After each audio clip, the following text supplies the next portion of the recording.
Hi everyone, Daljeet Peterson here from astrolab21.com. And in this video we're going to be talking about Aries season 2022, which means we are beginning a new solar year, a new astrological year, right? The transition between the last sign, Pisces, into the first sign of Aries. And really this is the most probably significant shift between two adjacent signs in the zodiac during the entire cycle of the solar year. This move between Pisces, mutable water, into Aries, cardinal fire, which is why also that this is a very significant day. This is the vernal equinox, the spring equinox, one of the four cardinal points of the year, right? We have the two equinoxes in Aries and Libra, and we have the two solstices in Capricorn and Cancer. And so all four of these points along the zodiacal year are the most significant of the year. Because of that, they set the four directions of the entire year.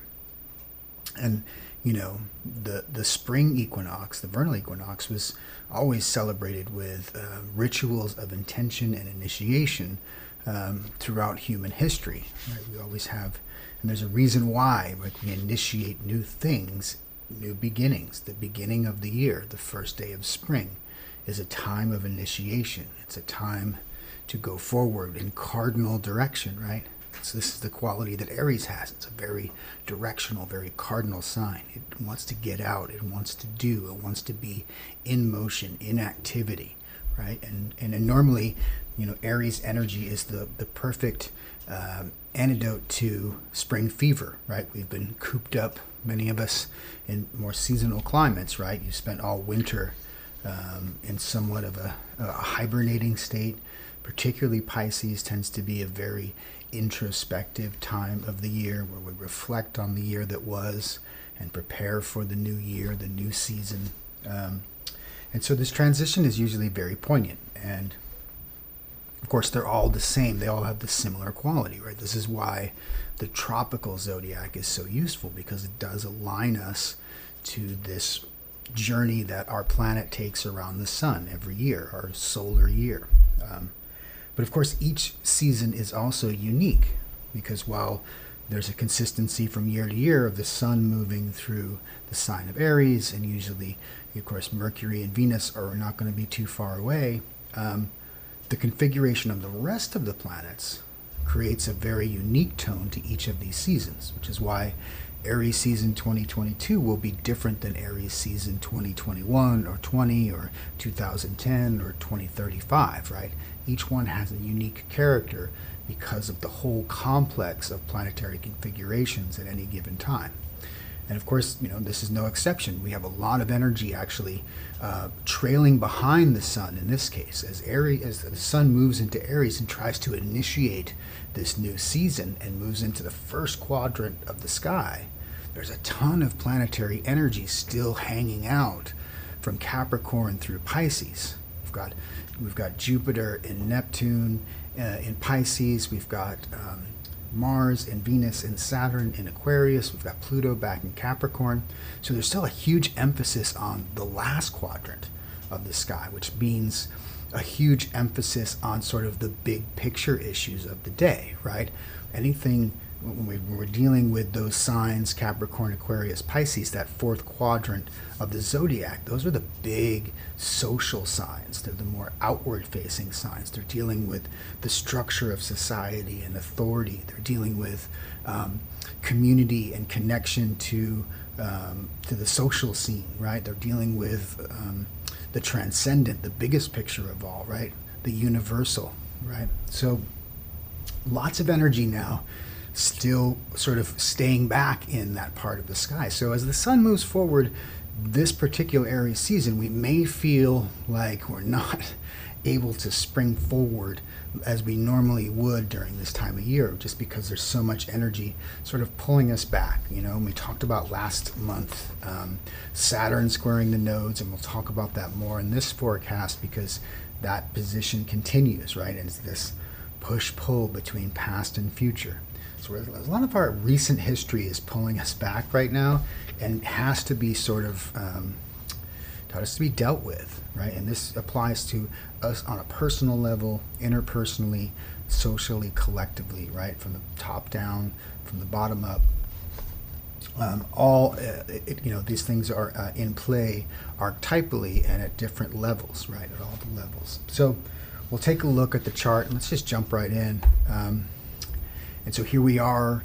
This is the current clock. Today is the actual spring equinox. And if we look here, if I can get my markers here, here we have 0 degrees Aries. The sun just ingressed into Aries within the last hour or two here. It's about 5:30 here on the East Coast. So here we are. We're moving into spring. But you can see what I'm saying here. We've got, the sun moving through Aries, but look at all of the emphasis holding or still staying back there in this last quadrant of the sky, right? If we look at from this quadrant here, right? Look at all the energy. Pluto, Mars, Venus, Saturn, Mercury, Jupiter, Neptune, right? Lots of energy going on in those 3 signs. And that's really where a lot of the emphasis is right now. And so as the sun moves in, we're not quite, I kind of get this image of like you get these in like the old Looney Tunes cartoons, right? Where it's like these Wile E. Coyote, you're running off a cliff or something. There's a rubber band strapped to your waist, and you run forward, and then it's just right. You snap back. Might feel a little like that as we initiate Aries season this year, right? Because of all this energy still being focused on in the last quadrant of the sky, and we can see right away we've got a T-square with the nodes. Saturn, as I said, is still in that and coming into an exact square with the nodal axis. And this is a real, as I said, it's this push-pull dynamic. Whenever we're dealing with the nodes, in its simplest interpretation, past and future, right? We look to the past of the north, to the south node, look to the future of the north node. Of course, there's a lot more that we could say about what those 2 points indicate, but that's a very sort of big picture way of looking at it. And so anytime you get a planet squaring the nodes, particularly Saturn, right, it's really going to put this emphasis on, okay, how do I resolve the issues of the past? How am I moving forward into what's next? How do I reconcile those 2 energies? Because they're always in opposite signs, right? So there's a desire, there's a need to reconcile the quality of the nodes, whatever 2 signs they're moving through. And as we've been talking about, we've just moved into this Taurus Scorpio period of the lunation of the lunar nodes. So the emotional past, right? Scorpio, deep insecurities, wounds, vulnerabilities, particularly issues maybe around sexuality, sexual identity, intimacy and relationships. So over the course of this 18-month period, we may be reviewing a lot of our relationship energy, relationships from the past, and trying to move forward into something more embodied, Taurus, right? And this is the sexual axis, Taurus, Scorpio. So we get the physical sexuality of Taurus, of procreation, of the survival of the species, that urge we have. Our animal instinct is to have sex, to reproduce, to keep our species alive. So it's built into our very DNA.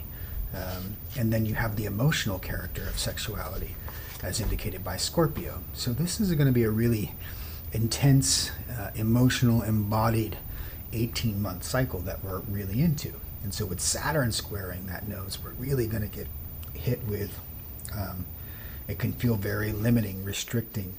We could get a lot of sense of judgment. We could be judged by others, getting judgment from our partners or from our friends or our family, from parents, about our identities, about our sexuality, about our emotional lives and our relationships. A lot of restriction could come from this in that area of life.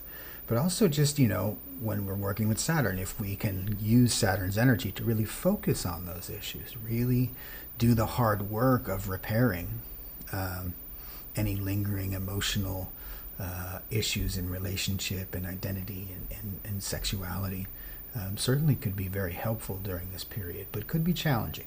And as the month progresses, we're going to get a conjunction of Mars and Venus with Saturn, all conjuncting those nodes as we move forward. So it's going to be a big theme here.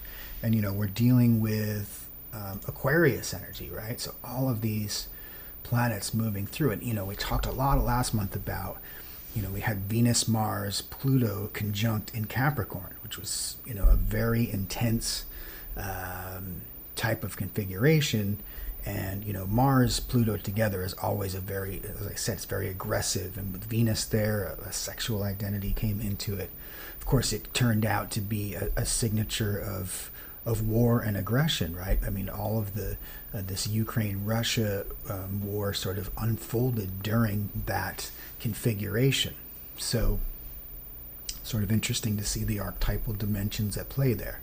Right, you can always expect something aggressive, very aggressive energy when you have Mars Pluto together, and that certainly seemed to play out in the world stage last month, and is continuing to play out. So as we see Mars moving forward and Venus, right, as being part of this war, I think now we're moving into a much different dimension, where with Capricorn it was about domination, it was about the big guy swallowing the little guy. And now what you're seeing with Aquarius is a much more grassroots, bottom-up type of energy. And some of the resistance we're getting from the Ukrainian people, the support from other countries banding together, the dimension, the archetypal dimension of this conflict seems to be shifting. And it will be interesting to watch as it moves through Aquarius and then through Pisces, right? What is going to be, how's that energy going to change over the course of the next month or two? We can look to the skies to help us sort of understand the archetypal dimensions that are having an impact on what's taking place here on our planet. So always an insightful thing to look at when we're using astrology. We can apply it to some of these, global issues, but of course it also applies to us on an individual level, right? So we've got Venus, Mars, Saturn in Aquarius, right? There's this call for innovation, call for new ideas, new ideals. Aquarius, a very forward-thinking archetype, right? So to have Venus and Mars together, right, our desire nature, right, the inner desires, the needs, the wants, the attraction, the things we love, the things that we value, and the ways we go about getting those things. That's kind of essentially what Venus and Mars represent. And so to have them conjunct and now moving through Aquarius together,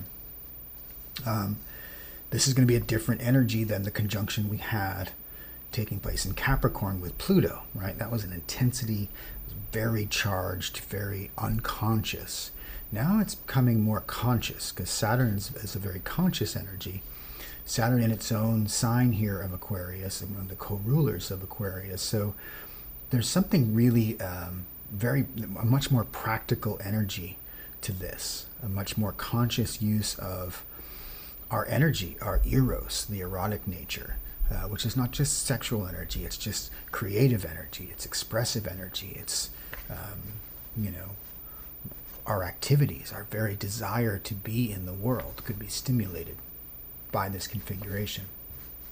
Also in Aquarius, a very social-oriented sign, so a desire to connect or to reconnect with some of our social circles.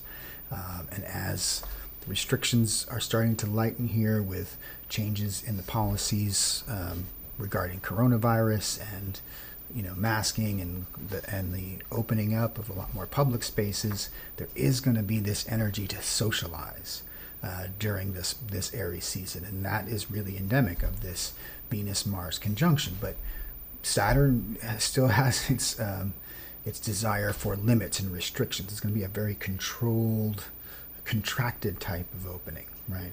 And that there may be some tension with that. Again, past and future. The desire to move forward, but we're still dealing with issues of the past and the most recent past, still very much with us. So I think that's really interesting to keep an eye on during the course of this month and reflect on personally as well. So let's see, what's the next thing we want to talk about here? The other big issue is obviously we've got the stellium in Aquarius. We also have a pretty impressive stellium going on here in Pisces, right? Just as Aries seasons initiates today, we've got Mercury joining Jupiter in Pisces. So this is a really sort of the big ideas are sort of coming to us during this, like big sort of transcendental ideas, spiritual insights, deep wisdom could be tapped into during this period, right? Like they're going to come in like sort of flashes of insight, like maybe in a daydream, maybe in a meditation, right? It's a good time for meditative practices because we're going to be getting these sort of downloads, if you will, some very big ideas, very connected to our own cosmic truth. We're getting a chance to connect and listen to our inner spiritual guide, the daemon, as the Greeks call it, right? Your guardian angel, whatever way you want to look at that sort of inner spirit guide that we have. The voice of that is going to be very prominent. We're going to hear that inner dialogue in a very acute way, a very specific way, a very metaphysical way, a very spiritual way, or creative, or poetic, or musical, right? Because it's coming into this, both of those planets are moving towards Neptune in Pisces. And this is going to be a really, of all of this Pisces energy that Neptune has been gathering for the last decade, really, right? This is one of those key periods where this Jupiter conjunction is really going to exacerbate and expand that very deep spiritual wisdom that we all have and share, and whatever that means for each of us individually, right? What is that? What is the deepest sense of our own spirituality, our own connection to the cosmos? Even if you're not a spiritual person, you may have very just sort of deep and very big ideas. Sort of, this is like the galactic mind, the Gaian mind, the cosmic oneness. It's a lot of energy conjoining here in Pisces. This is why I say, right, as the sun moves into Aries, there's all this like Pisces energy and this Aquarius energy. It's like it all needs to be sort of integrated. And it's very interesting when we look, while we have this stellium in Aquarius squaring the nodes, this Pisces is in this trine with that Aries, or with that Scorpio south node, and in a sextile with the north node. So a much more gentle, easy way of accessing that dynamic. So while a lot of energy connected to the nodal axis, and I think this is and even, we can see that Pluto is in an inverted sort of way, also in this harmonious aspect with the node. So a lot of energy tying into the nodal axis. And so this is a good time to really get in tune with that directionality, like I call it, the compass of our lives. Where are we coming from? Where are we going? And really getting into this embodied sense of ourselves, right? I think of this as being, what we're trying to learn during this period is like really getting comfortable in our own skin, really embodying. That last cycle was very mental, and with Gemini, when the North Node was in Gemini, it was a lot of ideas, right? Now as we're moving into Taurus, it's a much more embodied sense. And so this period right now, and for the next couple of weeks as this is unfolding, all of these aspects are coming into alignment. We're really going to feel that pull to resolve the past and push to move into the future. The emotional past, the embodied future. And we're going to talk. That's just going to be a sort of mantra for most of this year, right? As we deal with these nodes, and a lot of triggering with all of these aspects. So, that's all just today, right? But as the month progresses, it's going to shift. And the first major shift I think we're going to experience is, as I look ahead at my notes here, so I get the day right, so I dial it in. Yeah, March 27th, so a week from now,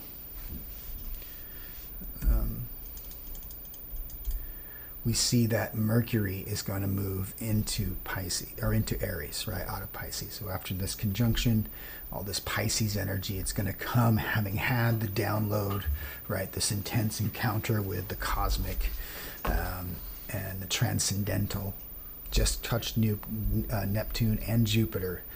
Big ideas. Like now, as Mercury moves into Aries, I think this is really the start of Aries season in a strange way. It's almost like we had a false start or a delayed start. Once Mercury moves in and starts moving closer to its superior conjunction with the Sun in Aries, I think that's when we're going to really start to feel that typical spring fever Aries energy, the initiation, the ideas. We're really going to start to manifest this deep experience we'll have during the first week, and then it'll be like, okay, let's go and let's take an action on some of these insights we had about sort of our deeper connection to source. So really good, sort of, like I said, a delayed start to the season, and then it really is going to culminate on April 1st, and April 1st is going to be the Aries new moon. Just move it back a little bit here. Is it exact? So we can see here at about 11 degrees of Aries, we're going to have a new moon. And this is going to be a really I mean, we talk about a time for an initiation ritual. Of course, today is a really good one, right? Because it's the solstice, right? And there's something very special about this day.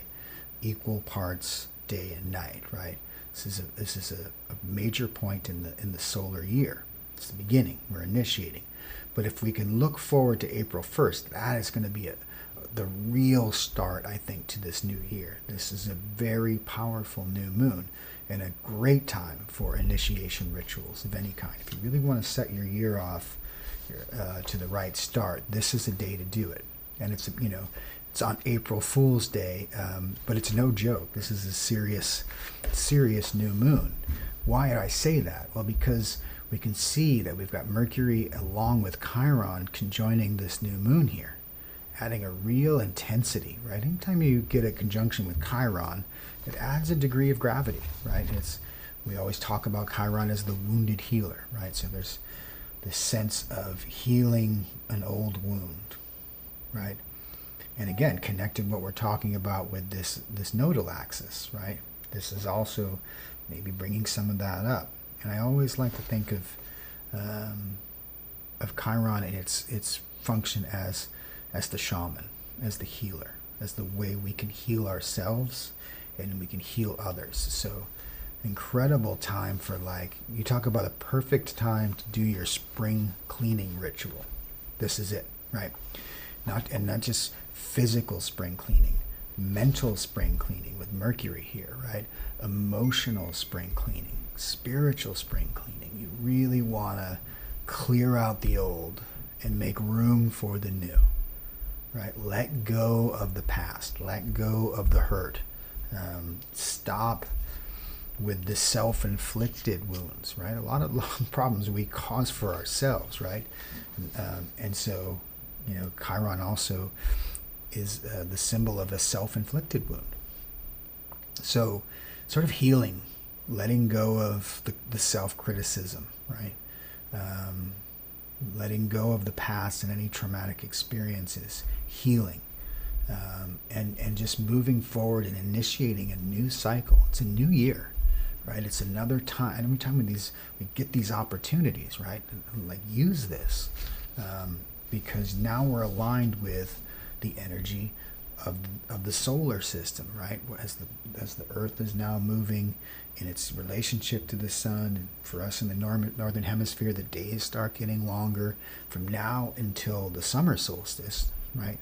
At Cancer, this is a real opportunity to really initiate, to go out there and to create new adventures, create new initiatives, to be bold, be audacious, to be courageous, to express our independence and our individuality. These are all very Aries qualities, and this really has the quality of Aries, this new moon. Very powerful. Again, that stellium is still in tight effect, squaring the nodes, and Saturn sitting right between Mars and Venus, right? So just a lot of, it's a very powerful day, very powerful new moon. But all of these pieces now, so now we're the shift has really moved, as we said at the beginning, right? We're from Capricorn through Aries, and now if we think about what's going on with Uranus and Taurus, not making any aspects right now. It's sort of quietly making its move through the middle degrees of Taurus, but we're going to get some conjunction. We're going to get Saturn squaring it again later this year, and then when we talk about Taurus season next month, that's when we're going to get an eruption perhaps of Uranian energy. Things could get very interesting during Taurus season this year, because look at we have all of this moving forward. We'll get Mercury and the Sun conjuncting Uranus during Taurus season, so stay tuned for that. But really, this is it's a good new moon, and it's a good time to, like I said, to have that initiation. And then the last thing I want to look at, let's just move forward to April. Not by week, let's go by day. Come on, Daljeet. April 6th. And why that's significant is because we see that Venus is ingressing into the sign of Pisces. So it's separating from this conjunction with Mars and Saturn, that intensity, that sense of restriction that we talked about earlier. Finally, we're going to feel a little bit more a sense of the beauty of the world, a sense of our own desire nature, what we value, what we enjoy. I talk about this as a time to maybe escape and indulge, right? Venus moving through Pisces, right? Venus is really a sign of indulgence, or a planet of indulgence, and Pisces can be a sign of escape. And I feel like it's kind of warranted. I think we've earned this this Venus in Pisces period to really sort of let go and relax and maybe pamper yourself and indulge in something that you really enjoy, something that creates great pleasure, right? Whether it's something sexual or something just travel-wise, or in going to the spa, or just doing that thing that you love. It's okay for a few weeks to sort of just relax and take some of the pressure off, because this Venus period of the last couple weeks, last 8 weeks really, since coming into contact with Pluto, has been pretty intense. So our relationship energy may have been very intense over that period. Many of us may have gone through some difficult trials and tribulations, maybe some breakups, right? So here's a chance to sort of go back into ourselves, to regenerate, to recharge, and just, I was thinking about to love and be loved, right? When I think of Venus in Pisces, it really has that quality. And this is amplified by the fact that now Jupiter is coming close to its exact conjunction with Neptune, within a degree, right? So there's this Pisces energy is really strong, despite this Aries energy, right? And as I said, these are two very different archetypes. We're coming from the end of a cycle to the beginning of a new one. So there's something about really completing things, completion, and finding that big picture, that transcendental moment, really getting into whatever our spiritual dimension is. There's this incredibly big, generous energy here with Neptune conjunct Jupiter. Now, we always talk about the shadow side to all these archetypes, and that could be manifesting as well. You could see this as the big dream, or you could see this as just a massive delusion, right? This global deception, right? You could see that as being manifested by the archetype of Jupiter and Neptune, especially in Pisces, right? Our ability to deceive ourselves, self-deception, to get overextended. Jupiter can be, where we just overindulge. So, maybe we take just a word of caution here, right? I did say to escape and indulge, but be careful, don't overdo it, because there could be that tendency to really let go and to really just, want to have that sort of that Neptunian, that Piscean experience of just, right, completely letting go. And it's a phrase I love from my yoga training. My yoga teacher used to say, let go and let God, or let go and let Goddess, right? There's a sense that you do have to let go and trust. You trust the universe. You trust that you're in the right place, you're in the right time, if you have the right intentions, if your heart is in a right place. This could be a really beautiful time, some really beautiful experiences, but we just have to always be cautious against that tendency to be self-deceiving, right? And it can happen in a very big way. Like, this is a sign of, overdosing, right? There's nothing says overdose like Jupiter conjunct Neptune in Pisces, right? Drinking too much, going on a bender, that could really be constellated by this energy. But again, squaring that nodal axis is something really deep coming. Like, we got the message when Mercury was there, and now it's really like embodying it and ensouling it, right? It's a very soulful time. I always think about the water signs as being related to the soul. So, yeah, that's something to look forward to during this Aries season. So, hopefully that helps you sort of set your astrological calendar for the year. So, Happy New Year, astrologically speaking. I hope that the year gets off to a great start for you. I hope you can initiate something new. I hope you can get out in the world and be in action, be present, be passionate, be independent, be courageous. It's the time to do it. And we have the support of the cosmos behind us here with all this energy. So hopefully you can use it to your advantage. All right, well, till next time. Sat Nam, everyone.